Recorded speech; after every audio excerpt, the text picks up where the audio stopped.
I want someone who can get the work done. This person has to be a great leader, but also a team player and good and cooperating with other departments and units. Not a big director, but someone who rolls up his sleeves and gets things done.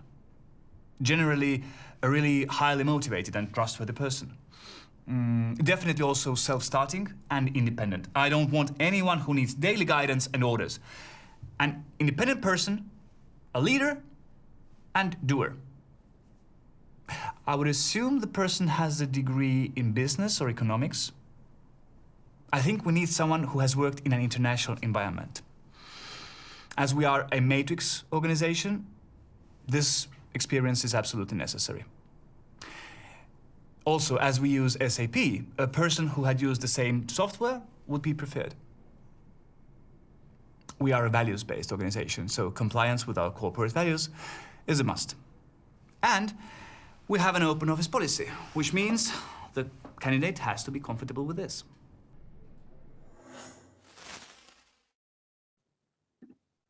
Please comment. Any impressions, observations? Like, what did you learn about the video? What did you learn about the job? Was it a typical description that executives might give an HR person or consultant? John writes, I think he was looking for a jack of all trades, someone who can do everything. Yes, that's true. That's true that it's really almost a Superman he's looking for. And Alo says it's a little bit hectic, a super person, yes. And hard to understand what the role is. That is something I really hope that someone will notice. You don't know anything about the role, do you? You know lots of things he would like the person to be, but what kind of job is it? You don't know. He wants someone who can do the work done, but no idea what work. That's true. So he told us a lot of things, but nothing essential. So if we try to summarize, it's a pretty typical situation of an unsystematic description of a role, but it doesn't include the most important things about the role, includes a lot of information. Did anyone notice there was also things that shouldn't never be in a position description? No one has mentioned that actually some of the requirements are quite unreasonable what were there. Software sounded random. That's one of the points, yes, what I wanted to make. So SAP, of course, this is a thing that if you use it, you have to learn it first, but learning takes a couple of days to start using it quite, or maybe even less. So there should never be this kind of requirements in the position description, what you can learn on space, on the workplace in a couple of days. And there was one more thing, which is typically or very often written down in job specifications or position descriptions. That's the requirement to have a business degree or just a requirement for a certain level of education. It's usually just a nice to have thing. Very, very rarely it is really a necessary thing. So for example, if you can imagine that if you are looking for a sales manager, for example, so it's important that he has done sales management job and how well he has done it and how long and what he achieved. This is important. But whether he has a degree in business or economics, this is quite irrelevant. Let's bring one example based on everything that we just discussed. So this is Wisnio. And as a co-founder of Wisnio, maybe Tõnis, you want to say a couple of words before we go into the example. Okay, you see on the screen now a part of the platform. So this is the hiring flow on our platform. There is position mapping, shortlist, interview, compare candidates, and onboarding. So these 5 stages are the parts or steps in the hiring process. And these are built on best practices of hiring professionals, or maybe Also, we have been inspired by Daniel Kahneman's research about how hiring should be done to reduce noise and bias in this. So what we can say, if you use this hiring flow here, you hire in a professional way, and you start from position mapping and then move to other steps. Mm-hmm. Yeah, and that's why we also are using this as an example, because it gives us a very good structure already. So in our example, we are looking for head of marketing. And let's say it's a SaaS company and it's rather a small, like a startup who's trying to grow right now. So there are not many people in the team. So the first step, as Dennis mentioned, is to write the position description. So let's have a look if we managed to write a good one. Dennis can help us to evaluate it.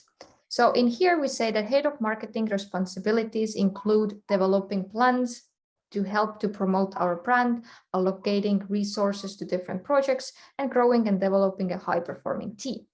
The main objective of marketing in our organization is to deliver qualified leads into the sales pipeline. Is this enough, or should it be longer? I think it's quite good. It's yeah. Okay, I have one question myself in here, because in a lot of cases, like when I have checked like a job ads, I've noticed that in this kind of position description, you can see like a long explanation about the company, like our values and etc. Is it something that should be added there, or you wouldn't recommend it? Well, it's different thing, like a position description or position map here. It's not a job ad. Okay, so okay. If you advertise a job, then of course you should tell who you are first. Like then it's appropriate, of course, to describe the potential, the employer and the position both.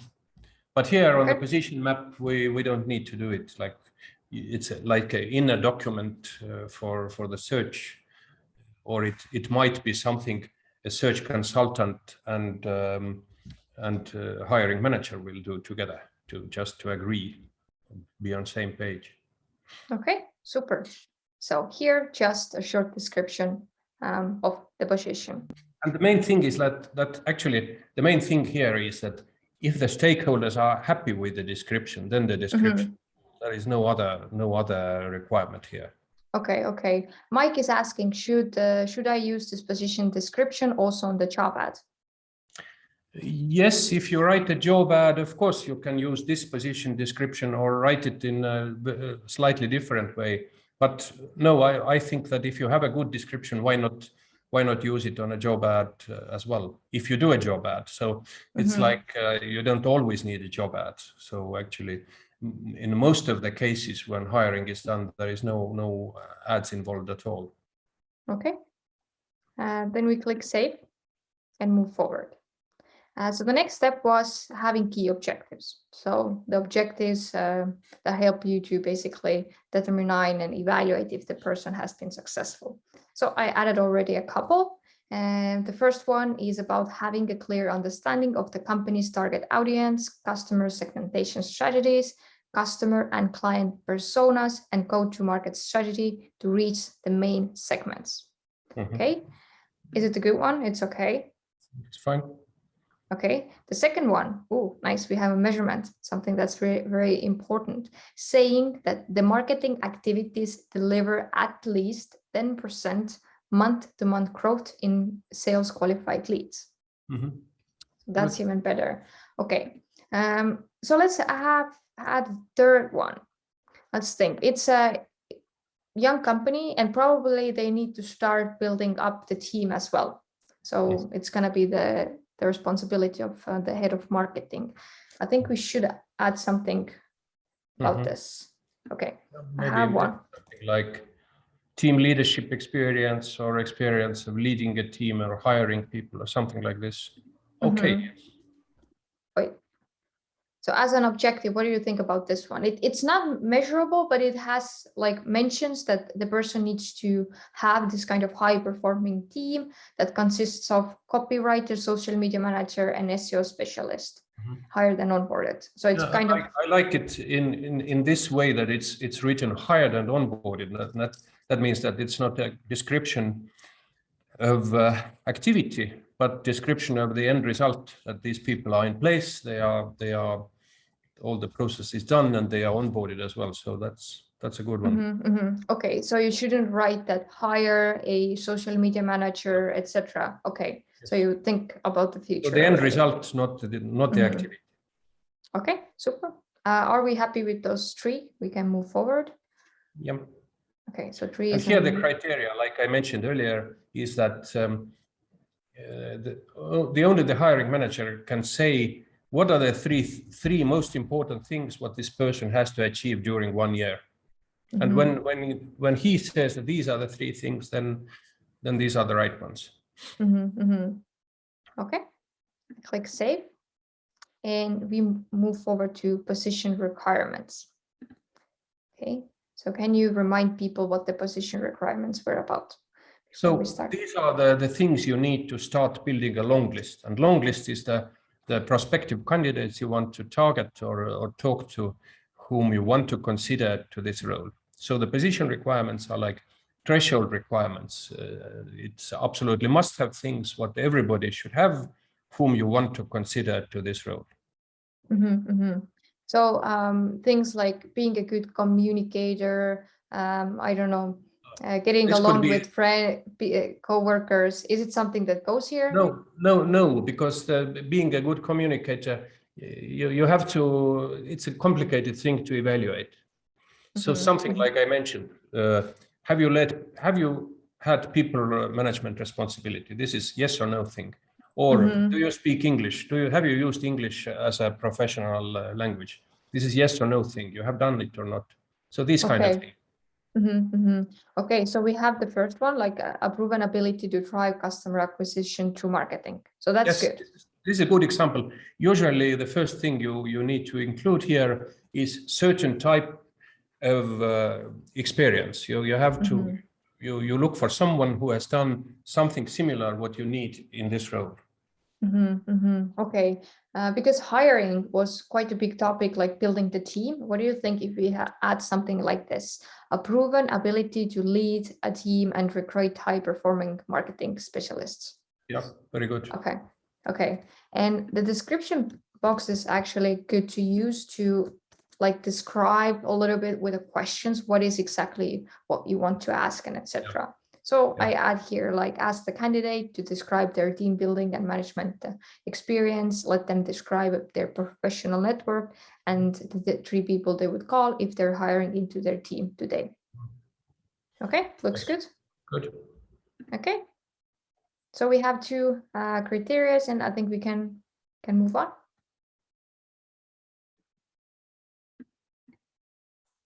Okay, so now the competencies. Do you want to say a couple of words about the competencies? Well, if you open the competencies dictionary, it's quite obvious what these things are.